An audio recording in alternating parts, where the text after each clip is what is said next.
If you are hyped for NBA 2K21, be sure to smash that like button and let me know in the comments what console you're playing on. Without further ado, let's get right to this video, man. Let's get it. YouTube, what is going on, man? It's your boy Choc, and guys, it has been a minute, but not much has changed because I'm coming at you with another banger video. You guys already know how we get down. Now look, in today's video, guys, as you can see, we are on the NBA 2K20 2.0 My Player Builder. Just kidding, guys, we're on the NBA 2K21 My Player Builder, and I'm going to be bringing you guys the 2 best point guard builds that I could find in NBA 2K21. The reason that I'm uploading so late, guys, is I spent a lot of time, put a lot of hours in, and I wanted to make sure that I brought you guys the best possible builds that I could. All right, I know a lot of people are out there just rushing videos out because they want to be first, but I'm telling you, when you come and watch one of my videos, you're going to get the best and the most insightful information. I promise you guys, these 2 point guard builds will be dominating NBA 2K21. So look, let's get right into it, man. For this first build, okay, I consider this build to be a jack of all trades. This build can do a little bit of everything and kind of reminds me of the BP build from last year. You're going to go with the yellow and blue pie chart, all right? The yellow and blue pie chart is the glitchiest looking pie chart in my opinion this year. I feel like it can do a little bit of everything. And as you guys are going to see in this build right here, I can genuinely do everything with this build. It has the ability to finish well. You're going to get contact dunks. You're going to be able to shoot good enough, and you're also going to be able to handle the rock and guard your man. And that's big in this game. You want to be able to do a little bit of everything. You don't want to be limited by the My Player Builder. And with this build, you will not be limited at all. So there's your finishing: 80 close shot, 90 driving layup, 82 driving dunk, which will end up being high enough for you to contact dunk once we finish, and then a 56 post hook. That's going to give you 15 finishing badges, which is more than enough to get busy with. For your shooting, you're going to go ahead and max it out, killer. All right, you're going to go ahead and max out your shooting. That's going to give you guys 12 shooting badges. Now look, if you guys have watched my channel, you know that in past 2Ks, all you've needed is 10 to succeed in shoot greens. And I feel like it's going to be the exact same thing this year. All you need is 10 shooting badges, especially with the removal of quick draw, you not having to waste upgrades on that. 12 should be more than enough for you to be out there sparking. Now for your ball handling, you're going to max the ball handling and put your pass accuracy to 86. So you're going to max pass accuracy, max your ball handling. That's going to give you 22 playmaking badges. Now look, this is a preference thing right here, all right? I'd rather have a little bit more playmaking than I do finishing. But if you would like to have more finishing, you could easily drop that pass accuracy down and go ahead and upgrade your finishing some more. That way you get more finishing badges. But again, it's all preference. It's all what you think is going to fit your playstyle the best. Now, so far you have 15 finishing, 12 shooting, and 22 playmaking, which is a solid spread to say the least. And you're not going to be a slouch defensively either. You're going to max your perimeter defense, max your lateral quickness, put your steal to a 76, so almost max, and then max your defensive rebounding. That's going to give you 5 defensive upgrades, which I promise you is more than enough to stay in front of your defenders, especially with the way this player is built. As you guys can see right here, you're going to go ahead and take the burly body shape, 6'5". Now the weight is all preference. I always do minimum weight just so I can get the speed up. I don't really care about strength. And then you're going to max the wingspan. Now that is where the player gets glitchy. I'm telling you, max the wingspan out. You can still speed boost off rip, and you have an 86 driving dunk. So you're going to get driving contact dunks. And look at this build, man. This build is absolutely crazy. And then you have the ability to take whatever takeover you want. For this player specifically, I will go ahead and take that slashing takeover. And then boom, you have built a slashing playmaker. Shades of John Morant, shades of Russell Westbrook, and shades of Stevie the Franchise Francis.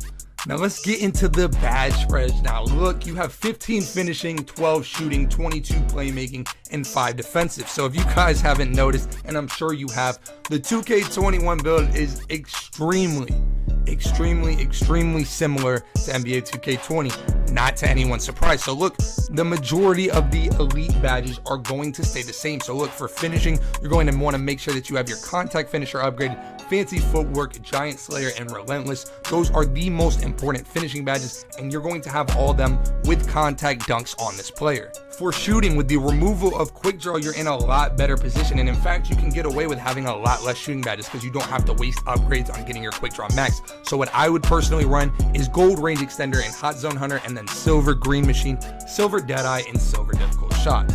For playmaking, another reason why I love this build is because you have the Hall of Fame finishing with the Hall of Fame playmaking. I always feel like Hall of Fame playmaking is game changing, fellas. I mean, the ability to have quick first step on Hall of Fame is going to change how your player moves, especially at 6'5" and max wingspan. But obviously, with the playmaking badges, it's all preference. It's all really based on how you play. If you don't do Space Creator moves, do not put Space Creator on just to fit me and match how I'm playing. Put on what works for you. Just make sure you're not, putting Dream Shake on or anything like that, all right? And then for defense, I know 5 isn't a ton of upgrades, but listen, you're a point guard. You don't have to have a ton of upgrades. A lot of people that you're going to be playing against are going to be running 1 badge players, all right?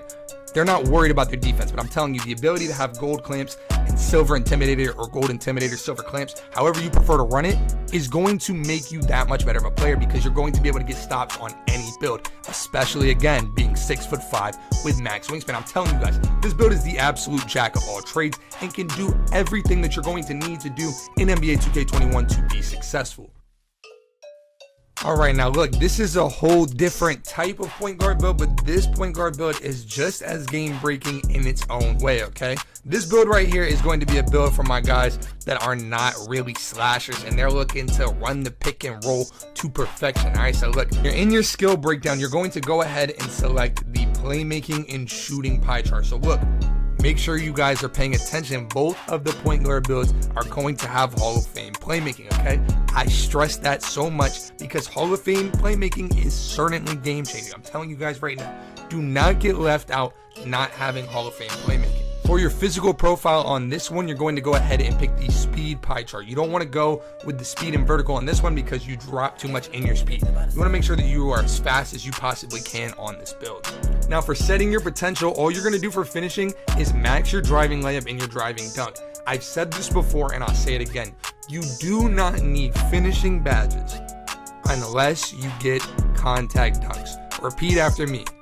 You do not need finishing badges unless you're getting contact dunks. I'm telling you guys, do not get baited into putting finishing badges on players who can't finish as is. It's simply worthless. For your shooting, you're going to go ahead and max out everything besides your free throw, and that's going to give you 21 shooting, which is going to light it up. I'm telling you guys, 21 shooting is way more than enough, all right? Then you're going to go ahead and max your ball handling, max your pass accuracy, and boom. Now you have a 21 shooting and 21 playmaking with a lot of upgrades left. And guess what? These upgrades are going to leave you with 9 defensive badges. 9 defensive badges on a build that can shoot Hall of Fame and has Hall of Fame playmaking as well. Okay, so you might not be 6'5" like the other build with max wingspan making an impact like that, but having 9 defensive badges, there is no build that's going to be able to bully you. That is a ton of defensive badges on this type of build.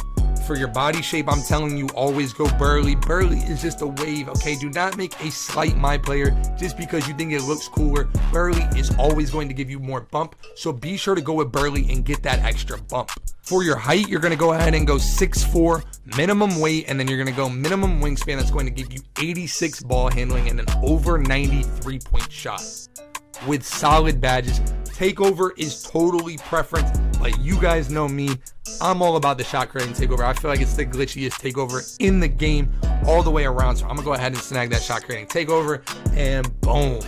You have built a playmaking shot creator with shades of Stephen Curry, Kyrie Irving, and Mike Bibby.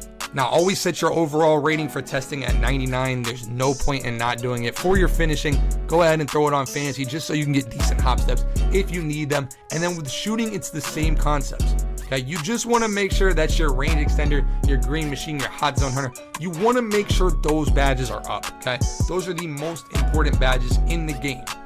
So make sure you have those up. I know last year you could run silver green machine and it worked the same as Hall of Fame, but you don't know if it's going to be like that this year. When I find out, I'll be sure to let you know. 100% follow me on Twitter. I'll probably tweet something about it. But look, you want to make sure you have those up. Since you have the shot creating takeover, you're going to want to go ahead and put your difficult shots up on Hall of Fame, and then you can really put it on whatever you feel. I would throw it on Deadeye and then maybe hot start or flexible or something like that. And you don't have to run these badges the exact same way that I do. Okay, make sure you're doing it that fits your preference, but I just wanted to go ahead and give you guys something that you could look at and model your play after. And like I said, man, having the Hall of Fame playmaking is game changing, all right? Hall of Fame space creator, you're going to be snapping angles, fading to the corner, green, banging as Mike Green would say. But look, this is how I would personally run it. And again, it's all preference. You guys might want to run tight handles. You guys might think pass fake maestro is dope, okay? It's all up to you. This is just how I would personally run it, okay? So don't just think because this is just how I run it, all right? It might not be the best way, but that's how I get down. Unpluckable, maybe it'll work this year, maybe it won't. Who freaking knows, man? You know what I'm saying? Who knows with 2K what's going to work and what isn't. But right here, you're going to see that you're going to have more than enough defensive badges to work with. It's going to give you 3 gold defensive badges. And again, it's all your choice. To be honest with you, what I would probably do is run it like this. Silver chase down, silver rim protector, silver intimidator, and gold clamps. I feel like that's probably the best way that you could run it. And boom, you have the glitchy playmaking shot creator. I'm telling you guys, both of these builds get absolutely busy. And that, my friends, is the end of today's video, guys. I hope you guys are just as hyped about NBA 2K21 as I am. And trust me, if you found your way onto my page, you're going to be thankful because I'm going to be bringing you guys the best jump shots, the best builds, the best dribble moves. Everything that you need to know to be an elite NBA 2K21 player will be on this channel, all right? So you are in the right place. Be sure to subscribe and turn on those post notifications. That way you don't miss any of the banger content on this channel. But look, guys, I appreciate you guys for tuning in. As always, it's your boy Choc, 2K21 Choc, and I'm out. Peace.